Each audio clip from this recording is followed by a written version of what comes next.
आज पहले एक अनुभव सुनाती हूँ। एक भाई साहब ज्ञान में चलते थे, तो जब वो सेंटर आते थे तो मुझे हमेशा कहते, मेरी बेटी जो है ना दीदी, उसको एंगर इश्यूज़ है, बहुत गुस्सा करती है। लेकिन जो बेटी थी वो एक बहुत नामी ग्रामी कंपनी में बहुत बड़े पद पर काम करती थी, और बेटी कभी भी सेंटर नहीं आई। और हमेशा जो भाई थे वो कहते, मेरी जो लौकिक बेटी है, मेरी एक ही इच्छा है कि वो बाबा की बने, बाबा से शांति का वर्षा ले, क्योंकि उसके अंदर बहुत क्रोध अग्नि है। लेकिन बेटी कभी आती नहीं थी। फिर भाई ने शरीर छोड़ा। फिर जब शरीर छोड़ा तो बेटी थोड़ा संबंध में आई, संपर्क में आई, है ना। जब संपर्क में आई भी तो जब भी उसको कहते कि भाई साहब कहते थे आपको क्रोध आता है, हमें तो मालूम नहीं लेकिन आप थोड़ा कोर्स करो, तो मुझे कहती थी कि हाँ मैं चाहती तो हूँ लेकिन टाइम नहीं होता। आप देख रहे हैं कैसा मेरा स्केड्यूल है, कैसा क्या है। और गुस्सा तो किसको नहीं आता, आजकल सभी को गुस्सा आता है। तो ऐसे हमेशा कहती। तो हम भी जैसे बाबा कहता है शुभ भावना से मैसेज देते रहो, ऐसे देते रहते। फिर अभी कुछ दिनों पहले उसका फ़ोन आया बहुत समय के बाद, और मुझे कहती है कि देखो दीदी, मेरी जॉब चली गई और जीवन जो है पूरी उथल पुथल हो गई है। तो मैंने कहा कैसे? तो कहती वही क्रोध। तो मैंने कहा अच्छा। तो कहती कि जब से मैं छोटी थी, लौकिक पिताजी कहते थे बेटा तुझे गुस्सा आता है। जब बड़ी हुई, मित्र संबंधी भी कहते थे बहुत गुस्से वाली है, बहुत गुस्से वाली है। लेकिन पता नहीं, कभी भी पता ही नहीं चला कि मेरे में गुस्सा है, क्योंकि बहुत अच्छा पढ़ती थी, हमेशा नंबर 1 में रही, जिस एग्ज़ाम को दिया उसमें पास हुई, जिस नौकरी के लिए अप्लाई किया वो मिली। तो हमेशा सोचती थी अपने मन में कि अगर ऐसे गुस्से की प्रॉब्लम होती तो क्या मुझे इतनी सफलता मिलती। ये तो सब है ना, ऐसे ही कहते रहते हैं, या कोई जल कर कहता है या ऐसे कहता है। तो कभी किसी की बात सुनी नहीं। लेकिन धीरे धीरे वो जो क्रोध है वो बढ़ता गया, और कहती कि अब धीरे धीरे बहुत नुकसान हुआ इन सालों में। पीछे 2 साल में कहती जैसे सब कुछ चला गया, संबंध भी बिखर गए, नौकरी भी चली गई। और पिछले 6 महीने से मुझे पहली बार जीवन में ऐसा लगता है कि सच में मुझ में क्रोध है, और शायद प्रॉब्लम है मेरे में, इसी कारण से ये सब कुछ हो रहा है। लेकिन इससे पहले कभी नहीं लगा। तो कहती कि अब मुझे जो लौकिक पिताजी ने शरीर छोड़ने से पहले कहा था कि कभी समझ में आए तो चले जाना दीदी के पास और बोलना कोर्स कराए, तो मैं चाहती हूँ मैं कोर्स करूँ। तो ये बात क्यों सुना रही हूँ? क्योंकि बाबा कई बार दे अभिमान कहते हैं ना, और हम उसको बहुत सारे शब्दों में भी जैसे समझाने की कोशिश करते हैं कि दे अभिमान ऐसा है जैसे ब्लाइंड स्पॉट जैसा, दिखाई नहीं देता, पता नहीं चलता। लेकिन फिर भी जो दिखाई नहीं देता वो दिखाई नहीं ही देता और हम सब आत्माओं में अनेक प्रकार का देह अभिमान है। आत्मा की आज क्या हालत हो गई है, अगर देखा जाए, एक आत्मा अपने शरीर को नहीं चला पा रही है, संबंध नहीं निभा पा रही, काम नहीं कर पा रही, श्रीमत पर नहीं चल पा रही, ना टाइम से उठ पाती है, न सो पाती है, जो करना चाहती है वो नहीं कर पाती, और बार बार मुख से निकलता है करना नहीं चाहते थे पर हो गया, बोलना नहीं चाहते थे पर हो गया। तो सोचो, आत्मा की क्या हालत हो गई है। आत्मा जो स्वराज अधिकारी, विश्वराज अधिकारी थी, वो आत्मा सारे दिन मेरे से ये नहीं होता, मेरे से वो नहीं होता, मेरे से चाहते ये है, होता ये है, ऐसी भाषा कहती है। लेकिन उसके बाद भी आत्मा जो है, जो इस पुरानी दुनिया में जो कुछ भी प्राप्ति हुई है या जो भी कुछ कमाया है, जो भी कुछ इस पुरानी दुनिया में पद पोजीशन है या रूप रंग है या जो भी कुछ इस पुरानी दुनिया का है, उसके आधार से अपने देहाभिमान की पुष्टि करती रहती है ना। जैसे उस बहन ने भी कहा कि मुझे हमेशा लगता था कि अगर इतनी मेरे में त्रुटियां होती, कमियां होती, तो क्या हम इतनी सक्सेसफुल जॉब करते और क्या हम ऐसे पोजीशन में रहते। तो कई बार आत्मा जो है, बाहर की जो प्राप्ति है या बाहर जो आत्मा को कुछ मिला है, उसको यूज़ कर कर अपने अंदर भी इस भ्रम को बनाए रखती है कि मुझे सचमुच मेरे अंदर कोई कमी कमज़ोरी नहीं है, और वो अपने जो अवगुण है उसको देहाभिमान की आड़ में छिपाती रहती है। और इसीलिए जब रियलाइजेशन नहीं होती तो फिर श्रीमत पर चलने का जो ओना होना चाहिए, बाबा हमें कहते हैं ना कि तुम्हारे सिर पर 63 जन्मों के पापों का बोझा है, और वो सारे पाप आज संस्कार के रूप में तुम्हारे अंदर बसे हुए हैं। वो कमी कमज़ोरियों के संस्कार, वो स्वभाव संस्कार की जो कमियां हैं, कमज़ोरियां हैं, वो सब हमारे पापों का फल है। वरना एक आत्मा तो सर्वगुण संपन्न 16 कला संपूर्ण थी ना। लेकिन आज आप देखो, एक आत्मा के अंदर ना कोई गुण है, ना कला है, ना योग्यता है, लेकिन फिर भी ये जो कौड़ी की चीज़ें, जो दुनिया में कुछ कमा लिया है, कोई पद पोजीशन है, पढ़ाई है, रूप रंग है, या 4 लोग पूछते हैं, तो उसी आधार से आत्मा अपने को भ्रमित करती रहती है कि अगर मेरे में कोई कमी होती तो ये सब कुछ ठीक थोड़ी चलता। और ऐसे भ्रमित होते होते आत्मा बाबा का भी जो इशारा है, जो बाबा बार बार अनेक तरीक़ों से, देखो बाबा रोज़ नई मुरली चलाते, हमें रोज़ अवेयरनेस में स्थित करते कि सोचो तो बच्चे ज़रा कि तुम क्या थे और क्या बन गए हो। स्वदर्शन चक्र फिराओ, है ना, समझ लाओ कि तुम कहाँ खड़े हो, क्या बनना है। तो बाबा हमें इतनी बार कहते हैं, लेकिन फिर भी हम जैसे आँख बंद कर कर चलते और उतना अटेंशन नहीं देते विकर्म विनाश करने पर, भाग्य बनाने पर। क्यों? क्योंकि आत्मा की बुद्धि पर देहाभिमान का पर्दा पड़ा रहता है। तो आज ऐसे ये अनुभव सुन रही थी तो मेरे दिल में आया कि सचमुच देखो, और जब रियलाइज़ करते हैं तो कई बार बहुत देर हो गई होती है ना।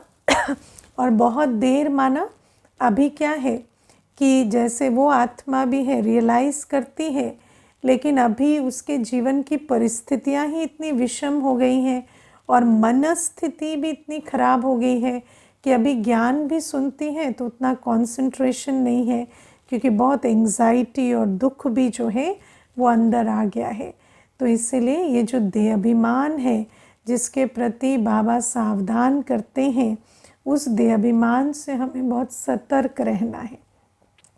और बाबा आज हमें कहते हैं कि तेरा तेरा करेंगे तो तैरने लगेंगे, और मेरा मेरा कहते हैं तो तंग होते हैं, है ना। क्यों? क्योंकि तेरा तेरा कहने में स्वमान है। जब तेरा कहते हैं तो आत्मा स्वमान में है, मैं आत्मा उस स्थिति में है। और जब मेरा मेरा कहते हैं तो अभिमान में है। और अभिमान क्या है? सारे विकारों का द्वार है ना। देहाभिमान जैसे गेट है, सारे विकार उसी गेट से अंदर आते हैं।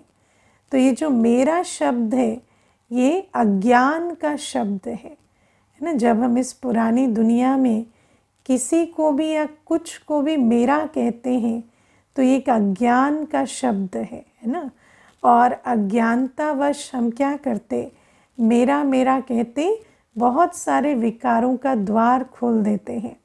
आज बाबा ने बहुत अच्छा एग्जाम्पल दिया कि जहाँ आएगा मेरा बच्चा तो फिर तंग होंगे कि मेरे बच्चे ने ऐसे कैसे कह दिया, मेरे बच्चे ने ऐसे कैसे कर दिया, है ना। तो मुझे एक बार याद है, एक भाई आया था गांव से, तो उसका बच्चा जो था वो तीसरी क्लास में था, है ना। तो बात हो रही थी, तो मुझे कहता कि मैं बच्चे को लेकर बड़ा टेंशन में रहता हूँ। तो मैंने कहा क्यों, पढ़ता नहीं है? तो कहता है नहीं नहीं, वो पढ़ने वाली होड़ अभी शुरू नहीं हुई है, क्योंकि हमारे गांव में जो स्कूल है उसमें 5वीं तक रैंक नहीं देते हैं, 5वीं तक मार्क्स नहीं देते हैं, ऐसे ही पास करते हैं और प्रमोट करते हैं।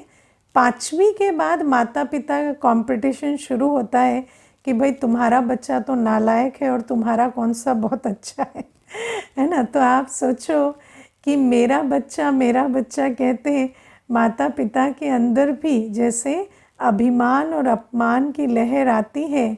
किसी का बच्चा अच्छा पढ़ता है तो वो अभिमान से फूलता है, और फिर वही बच्चा जब ठीक नहीं पढ़ता तो अपमानित फील करते हैं। तो आप सोचो कि बच्चे के आधार से भी कितनी सारी फीलिंग्स में आते हैं। तो बाबा हमें कहते जहाँ भी मेरापन आता है वहाँ बहुत सारे विकारों का द्वार आता है। और जब हम विकारों की बात करते हैं तो दुनिया में तो इमोशंस को नॉर्मल समझते हैं ना, लेकिन विकार किस किस तरह से अपने अंदर आते हैं इमोशंस के रूप में, है ना। विकार क्या लाते हैं? विकार इमोशनल बनाते हैं। आप सोचो, इमोशनल माना विकारी इमोशनल माना विकारी होता है। लेकिन दुनिया में तो आजकल आप सोचो, रावण राज्य में मनुष्य कहता है कि इमोशनल होना बहुत अच्छा है ना। और मनुष्य क्या कहता है कि इमोशनल ना हो, माना जो व्यक्ति रो ना सके, दुखी ना हो सके। आप अगर साइकोलॉजिस्ट के पास जाएंगे ना तो एक चार्ट बताते हैं जिसमें कई प्रकार के इमोशंस को दर्शाया जाता है। दुख, भय, चिंता, स्ट्रेस, अपमान, खुशी, है ना, या एक्साइटमेंट, सेलिब्रेशन। तो हर प्रकार के इमोशन को व्यक्ति कहता है कि हर एक को अनुभव करना आना चाहिए। तो रावण राज्य में तो मनुष्य कहता है इमोशनल होना बहुत अच्छा है, हर प्रकार का इमोशन उसके अंदर आना चाहिए। लेकिन बाबा हमें कहते हैं कि आत्मा के अंदर सिर्फ पॉजिटिव फीलिंग्स होनी चाहिए। ज्ञान, पवित्रता, शांति, प्रेम, सुख, आनंद और शक्ति। इसके अलावा जो कोई भी इमोशंस के रूप में आती हैं अंदर बातें नेगेटिव, है ना, भय, चिंता, दुख, है ना, या अपमान की फीलिंग, या कोई अटैचमेंट, या कोई भी बातें आती हैं, वो सारी क्या है? वो सब विकार जनित है। तो दुनिया में तो उल्टी ही गंगा बह रही है ना, लेकिन बाबा तो हमें ज्ञान गंगा बहाकर समझाते हैं। तो बाबा हमें कहते हैं कि अभिमान के द्वार से बहुत सारे इमोशंस अंदर आते हैं, और विकार जो है वो हमारी बुद्धि को, मन को हलचल में लाते हैं। और जो सिद्धांत है, जो सत्य है, वो क्या है कि मैं एक आत्मा हूँ और मेरा एक बाबा है। मैं आत्मा और मेरा बाबा, और बाकी कुछ भी मेरा नहीं है ना। और जब हम झूठा मेरापन रखते हैं अज्ञानवश, किस किस को मेरा कहते हो? मेरा शरीर, मेरी पत्नी, मेरा पति, मेरा बच्चा, मेरे माता पिता, है ना, मेरा मित्र, मेरा फ्रेंड, है ना। तो ये सारा, मेरी प्रॉपर्टी, मेरा पद, मेरी पोजीशन, मेरा पैसा। अब आप सोचो कि ये सारा कुछ अज्ञानवश बोलते हैं। ये जितना मेरा मेरा है ये सब झूठ है, क्योंकि वो आपका है नहीं। है आपका? अगर आपका होता तो आपसे पूछ कर चलता ना, लेकिन शरीर आपसे पूछ के बीमार होता है। हाँ, शरीर आपसे पूछ के छूटता है, पूछता है आज शरीर छूटे या ना छूटे पूछता है शरीर तो धोखा दे देता है ना। या संबंध भी आप जैसा चाहते हैं वैसा चलते हैं क्या? नहीं, क्योंकि वो कोई आपका बच्चा, आपका पति, आपकी पत्नी ऐसा नहीं है। कौन है? वो तो एक आत्मा है, वो अपना पार्ट बजाने आई है। उसको अपने पार्ट के अलावा आपकी एक्सपेक्टेशन को समझने की बुद्धि भी नहीं है ना। अगर आप दुनिया में झांक कर देखें तो सारा झगड़ा किस बात का है कि जिस बात से आप नाराज़ हैं उसको दूसरे को तो उसकी समझ भी नहीं कि ये बात नाराज़गी की है अगर उसको समझ भी आ जाती तो वो ठीक कर लेता। सामने वाला जब अपने संस्कार के चश्मे से, अपनी बुद्धि से देख रहा है तो उसकी बुद्धि की हद, उसके संस्कारों की हद के प्रमाण उसको तो आपकी नाराज़गी समझ में भी नहीं आ रही तो उसका सल्यूशन कैसे निकालेगा? उसको तो आपकी एक्सपेक्टेशन समझ में भी नहीं आ रही, क्योंकि वो तो एक दूसरी आत्मा है, उसका अपना संस्कार है, अपनी बुद्धि है। और आप अपने संस्कार और अपनी बुद्धि से जो एक्सपेक्टेशंस की रचना रच रहे हैं, उस रचना को रच कर और उसके भंवर में फंस कर आप खुद ही दुखी हो रहे हैं, है ना। अभी देखो, एक जो मुझे याद है कि है ना एक माता आई थी और युगल के बारे में कहती कि ये मेरी कोई भी बात समझते नहीं है ना। तो वो जो युगल है वो कहते हैं, दीदी मैं प्रॉमिस करता हूँ, गॉड प्रॉमिस ऐसे कहते हैं, मैं गॉड प्रॉमिस करता हूँ, मैं पूरी मेहनत कर रहा हूँ, ये मेरी समझ में आती नहीं है ये क्या चाहती है मेरी समझ में आ नहीं रहा, वरना मैं ज़रूर कर देता।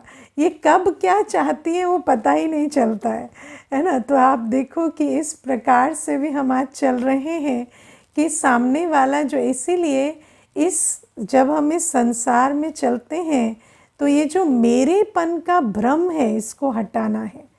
वो कोई मेरा नहीं है। मेरा माना क्या समझते? Extension of my self. मेरा माना मेरे जैसा। मनुष्य सोचता है जो मेरा है वो मेरे जैसा है, लेकिन इस दुनिया में कोई भी एक दूसरे के जैसा नहीं है। बाबा कहते हैं एक आत्मा का पार्ट भी दूसरे से नहीं मिलता, किसी की रिकॉर्डिंग किसी से नहीं मिलती। इसीलिए अगर हमें एक दूसरे के साथ चलना है तो कभी भी ये नहीं सोचना है कि ये मेरा है तो ये मुझे समझता क्यों नहीं। वहाँ पर क्या करना है? आपको बहुत प्रेम से कम्युनिकेट करना है। आपको जो चाहिए आप बोल दो, है ना। अच्छे से बोलो कि ये मैं चाहता हूँ, इस प्रकार से चलना है। फिर वो पूरी करे ना करे वो भी उसकी शक्ति पर है, उसको भी एक्सेप्ट करो। तो ये जो हम सोचते हैं ना मेरा है और मुझे समझता नहीं, या मेरा है और मेरे हिसाब से चलता नहीं, तो बाबा कहते कोई मेरा नहीं है। ना धन दौलत पैसा प्रॉपर्टी पोजीशन नौकरी, ना कुछ और, क्योंकि ये सब कुछ अपने ड्रामा अनुसार चलेंगे और जब जिसको जैसे बदलना होगा वो बदलेंगे। और उस परिवर्तन को हम दुख या धोखे के रूप में अनुभव ना करें, उसके लिए हमें इस मेरेपन से जो है अपने आप को मुक्त करना होगा। तो बाबा कहते लेकिन फिर संसार में रहना भी है, तो अब हमारा क्या है ना, देहाभिमान माना एक्सट्रीम। देहाभिमान में क्या होता है? एक्सट्रीम, है ना। मेरा नहीं है तो जाए गड्ढे में मुझे क्या करना है ना। मेरा है नहीं तो मुझे फिर कोई लेना देना नहीं। लेकिन आत्म अभिमानी स्थिति माना बैलेंस, देहाभिमान माना एक्सट्रीम, या तो अटैचमेंट या बिल्कुल किनारा, है ना। हम दुनिया में कैसे चलते हैं?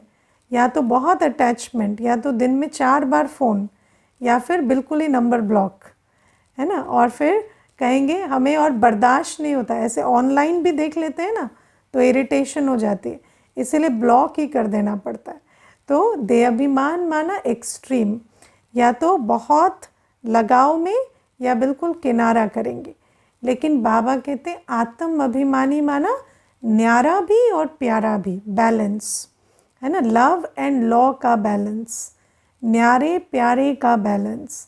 तो जब हम परिवार में, लौकिक परिवार में रहते हैं तो वहाँ पर ये समझ कर कि हर एक आत्मा है और कोई मेरा मेरा नहीं है, सब बाबा का है, हर एक बाबा का बच्चा है और तेरा बच्चा है ना, ये समझकर हमें हर एक आत्मा के साथ कैसा व्यवहार करना है, जैसा एक भाई भाई के साथ करता है ना। और बाबा हमें हमेशा ये भाई भाई की बात करते हैं, लेकिन अगर कभी विचार करके देखो तो ये बहुत सुंदर बात है।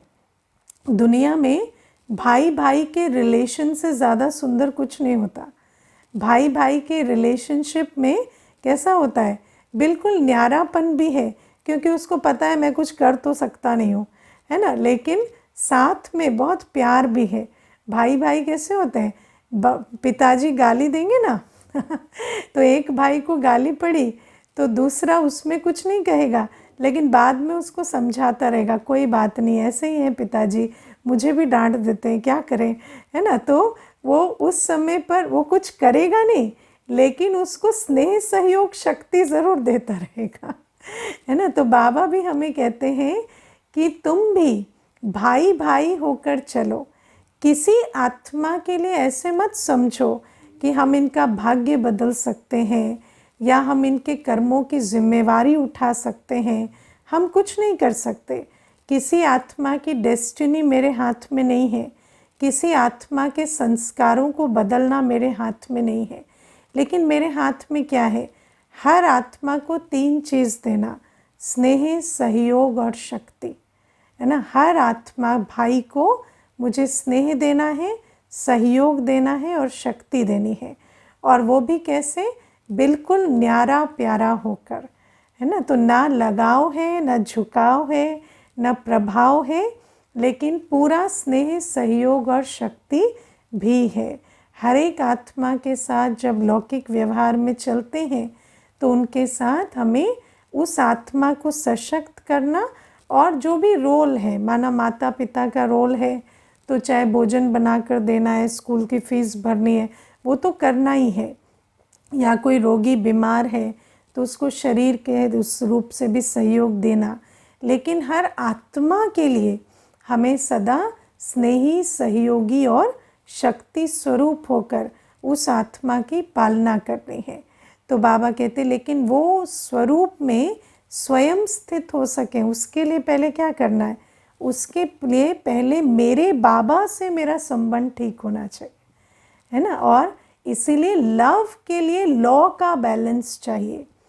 जो आत्मा अपनी मर्यादाओं का उल्लंघन करती है वो किसी के साथ लवफुल होकर स्नेह, सहयोग, शक्ति देकर नहीं चल सकती।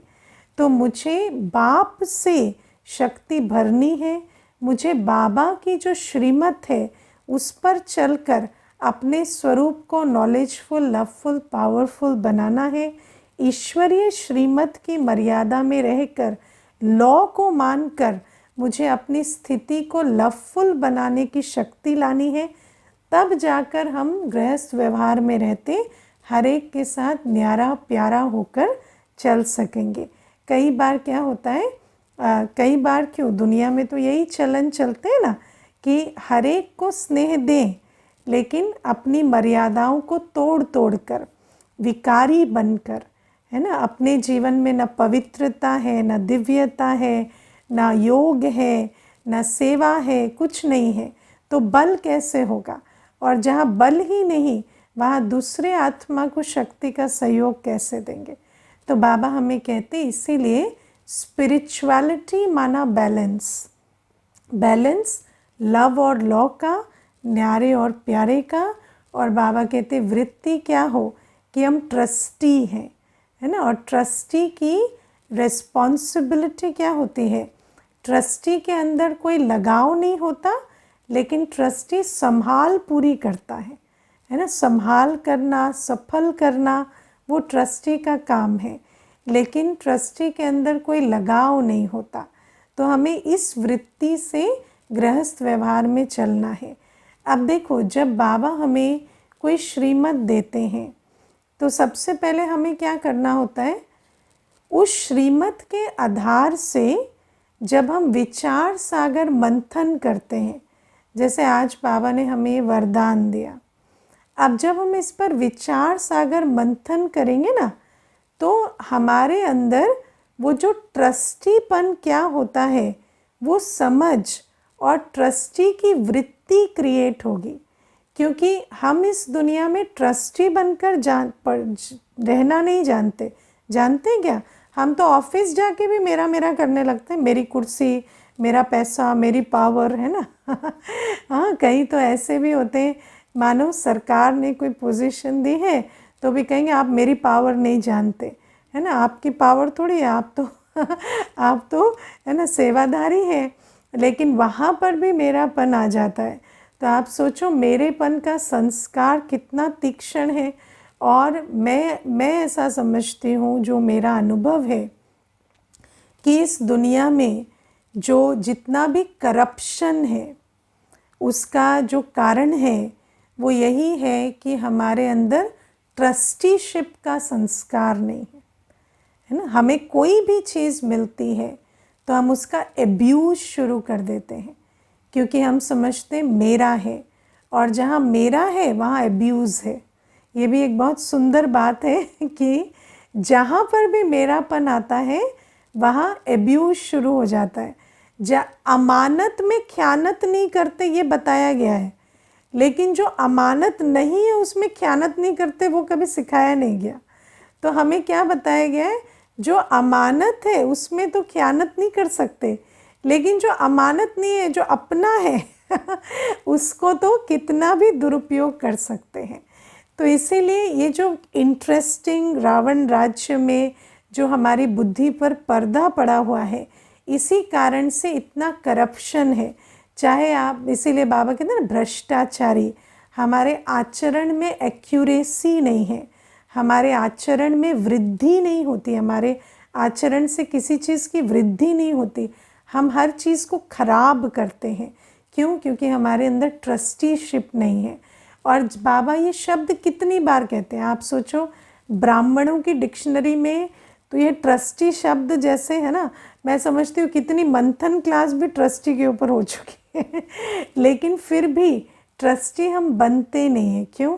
क्योंकि ट्रस्टी बनने के लिए पहले हमें विचार सागर मंथन करना होगा कि गृहस्थ व्यवहार में रहते, व्यवहार कारोबार में रहते, हम व्यापार में रहते, कैसे ट्रस्टी बने, वो वृत्ति क्या होगी, एक ट्रस्टी कैसे सोचेगा, कैसे बिहेव करेगा, किस प्रकार से बात करेगा।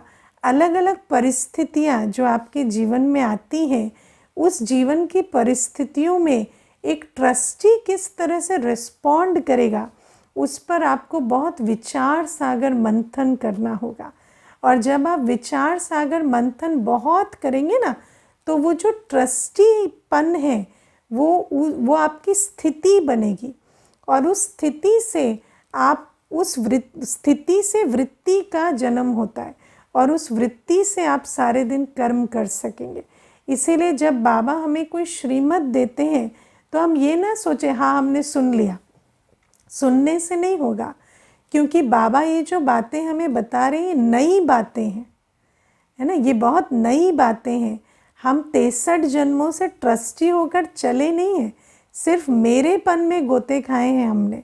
तो इसीलिए ट्रस्टी कैसा होता है, एक आत्मा तेरा कर कर फिर स्नेह सहयोग शक्ति का संबंध कैसे निभाती है, कैसे उस आत्मा के बोल होंगे, किस प्रकार की उसकी दृष्टि होगी, कैसा उसका व्यवहार होगा, उस बातों पर आपको विचार सागर मंथन करना होगा।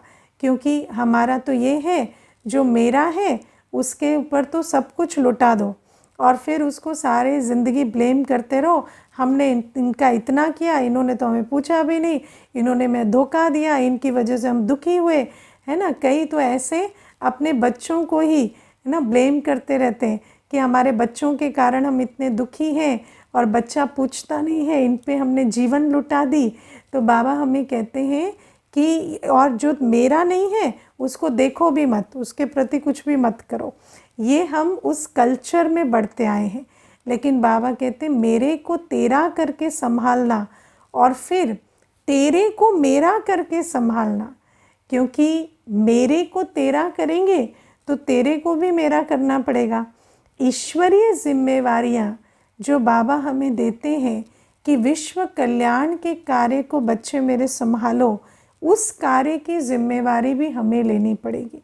ऐसा नहीं बस मेरा वाला तेरा है ना और तेरा वाला मेरा नहीं, तो सौदा पूरा नहीं होगा ना।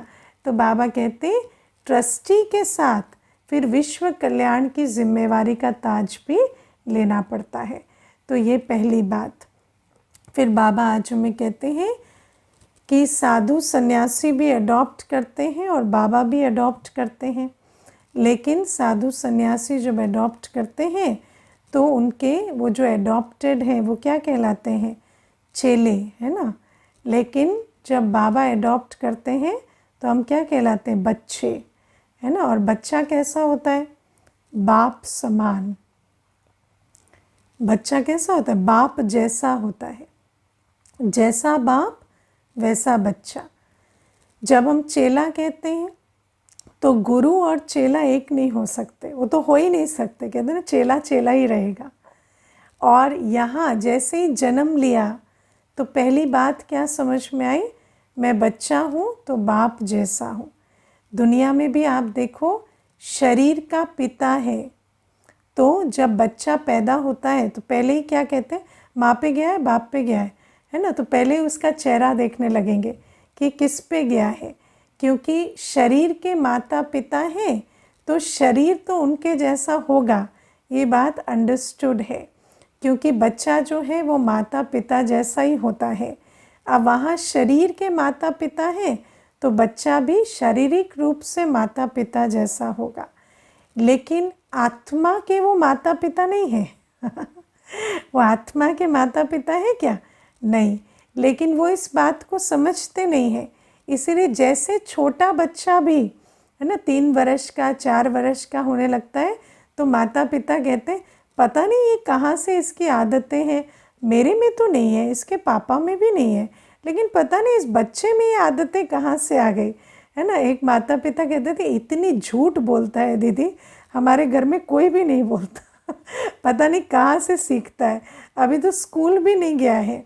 तो कई बार माता पिता ऐसे बहुत पजल्ड होते हैं कि मेरा बच्चा मेरे जैसा क्यों नहीं है।